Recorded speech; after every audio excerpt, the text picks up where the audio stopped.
Skont il-kumpanija Ġermaniża Lidl hi qed tagħmel l-interviews u timpjega n-nies għas-supermarket il-ġdid li se tiftaħ f'Għawdex bil-metodi normali, jiġifieri permezz tal-ETC u billi tilqa' l-applikazzjonijiet fuq is-sit elettroniku tagħha.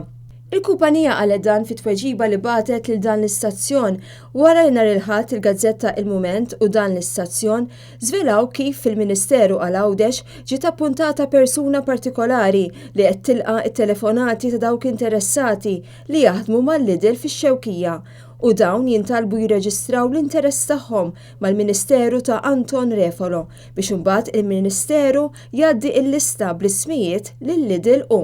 Fil-fatt dan l-istazzjon huwa infurmat li wara li l-ETC għamlet l-arranġamenti biex l-amministrazzjoni tal-Lidl tiltaqa' ma' 4 persuni, dakinhar li suppost kellhom isiru l-intervisti tfaċċaw madwar 18 il-persuna oħra li skont dak li aħna infurmati probabbilment intbagħtu mill-Ministeru għal Għawdex.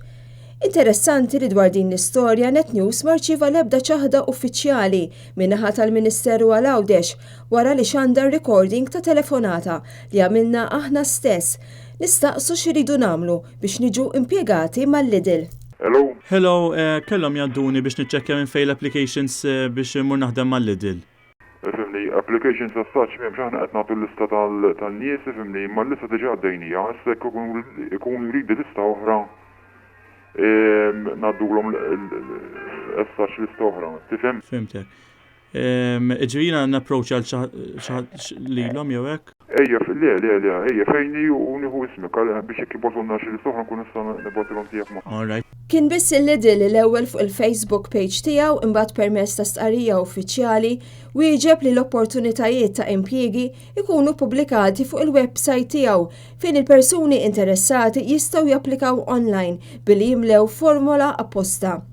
Waqt li żied jgħid li fir-rigward tal-impjiegi f'Għawdex s'issa kienu intervistati persuni li applikaw mal-ETC jew online bl-interviews li qed isiru fil-bini tal-korporazzjoni għax-xogħol u t-taħriġ f'Għawdex.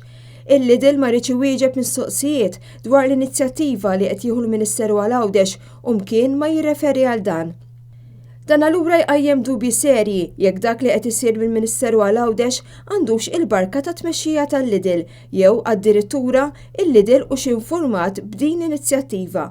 Kif ukoll dwar min verament qed jagħżel jiġi impjegat mal-Lidl u fuq liema mertu qed jintgħażlu u jintbagħtu l-ismijiet ta' dawk li qed jiġu rakkomandati.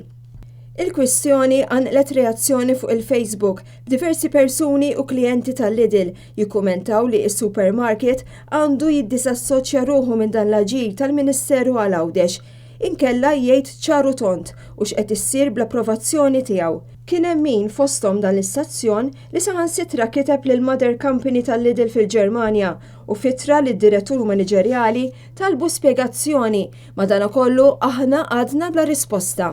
Jekk wieħed jidħol fuq is-sit tal-Lidl Malta jsib vacancy għal sales assistant f'Malta, imma skont il-Lidl din is-sejħa tirreferi wkoll għal dawk li se jiġu impjegati fl-istabbilment li nħarġlu l-permess biex jiftaħ f'Għawdex sa tmiem din is-sena. Fl-ittra li bagħtitilna l-kumpanija Ġermaniża qaltilna li se jkun hemm ġurnata ta' reklutaġġ fis-26 ta' Awwissu.